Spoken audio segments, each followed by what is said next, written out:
കേരളം മുടിഞ്ഞു. ഇനി നന്നാകണമെങ്കിൽ ജാതിയും മതവും പാർട്ടിയും നോക്കാതെ ശിക്ഷാ നിയമത്തിൽ മാറ്റം വരുത്തണം. അർത്ഥമാക്കുന്നതിന് നിർവചനം എന്താണ്? സമൂഹത്തിൽ മറ്റുള്ള ആളുകൾ അനുഭവിക്കുന്ന ഒരുപാട് വ്യവഹാരങ്ങളും സ്വാതന്ത്ര്യങ്ങളും ഒക്കെ ഉണ്ട്. അത് കുറ്റവാളിക്ക് നിഷേധിക്കപ്പെടുന്നു എന്നല്ലേ അതിന്റെ അർത്ഥം? കുറ്റവാളിക്ക് അതൊന്നും കിട്ടൂല. മറ്റുള്ള വിദ്യാർത്ഥികൾ പരീക്ഷ എഴുതും, കുറ്റവാളികളായ വിദ്യാർത്ഥികൾക്ക് അത് എഴുതാൻ കഴിയൂല. മറ്റുള്ള വിദ്യാർത്ഥികൾ, മറ്റുള്ള മനുഷ്യർ, കുറ്റം ചെയ്യാത്തവർക്ക് ഒരുപാട് സ്വാതന്ത്ര്യങ്ങൾ അനുഭവിക്കാൻ കഴിയും. അതൊന്നും ജയിൽ പുള്ളികൾക്ക്, കുറ്റവാളികൾക്ക് അനുഭവിക്കാൻ കഴിയില്ല. അവർ ശിക്ഷിക്കപ്പെടുകയാണ് എന്നല്ലേ അതിന്റെ അർത്ഥം? എന്നാൽ മറ്റുള്ളവർ അനുഭവിക്കുന്ന സ്വാതന്ത്ര്യങ്ങളൊക്കെ കുറ്റവാളികളും അനുഭവിക്കുന്നു എന്ന് വന്നാൽ പിന്നെ എന്ത് ശിക്ഷയാണ്? പിന്നെ എന്ത് നീതിയാണ്? പിന്നെ എന്ത് കോടതിയാണ്? ഇതെല്ലാം എന്ത് മെസ്സേജാണ് നമ്മുടെ സമൂഹത്തിന് നൽകുന്നത്? ആർക്കും എന്തും ചെയ്യാം, അതിനൊന്നും ഒരു പ്രശ്നമല്ല.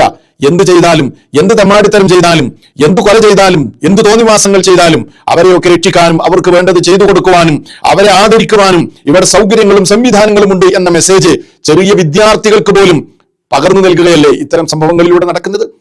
ആലോചിച്ച് നോക്ക്. ഇത്തരം ക്രിമിനലുകൾക്ക് പരീക്ഷ എഴുതാനും അവർക്ക് ആവശ്യമായ ബിരിയാണിയും കാര്യങ്ങളൊക്കെ വാങ്ങിച്ചു കൊടുത്ത് അവർക്ക് സൗകര്യങ്ങൾ ചെയ്തു കൊടുത്ത് ഇനി അവർ തുടർ പഠനം നടത്തുകയാണെങ്കിൽ അവർ ചെന്നിരിക്കുന്ന, അവർ കൂടെ പഠിക്കുന്ന മറ്റു വിദ്യാർത്ഥികളില്ലേ, അവർക്ക് എന്ത് നിർഭയത്വ നടപടികൾ ഉണ്ടായിരുന്നു? ക്രൂരമായ പ്രതികാര നടപടികൾ.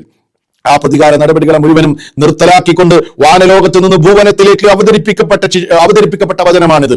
തുല്യശിക്ഷ. അതുല്യ ശിക്ഷയാണ് നടപ്പിലാക്കേണ്ടത്.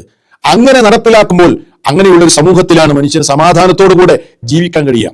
പലപ്പോഴും ഇസ്ലാമിനെയും ഇസ്ലാമിന്റെ പ്രവാചകനെയും ഇസ്ലാമിക ശരീഅത്തിനെയും ഒക്കെ പരിഹസിക്കുകയും കളിയാക്കുകയും ചെയ്യുന്ന ചില ആളുകളുണ്ടല്ലോ.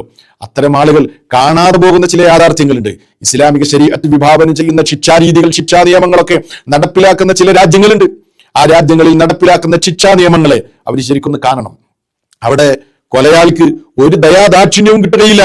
മറിച്ച് കൊല്ലപ്പെട്ടവന്റെ കുടുംബം മാപ്പ് നൽകിയാലല്ലാതെ അതിൽ നിന്ന് തടിയൂരി രക്ഷപ്പെടാൻ കഴിയില്ല. നമുക്കറിയാലോ റഹീമിന്റെ കേസ്, മലയാളികൾക്കറിയില്ലേ, ഇപ്പോഴും ചർച്ചയായിക്കൊണ്ടിരിക്കുന്ന സംഗതിയാണല്ലോ.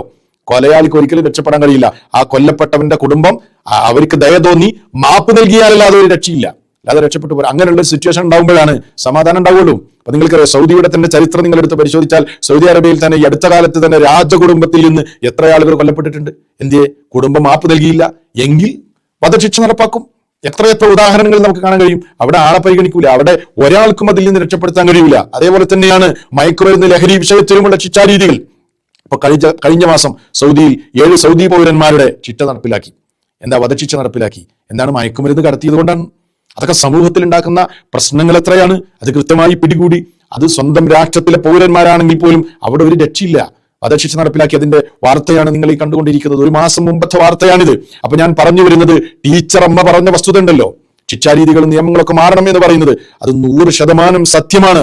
അത് മാറുമ്പോൾ മാത്രമാണ് നമ്മുടെ സമൂഹത്തിൽ സമാധാനം ഉണ്ടാകുന്നത്. കുറ്റവാളിക്ക് അർഹമായ ശിക്ഷ കിട്ടണം.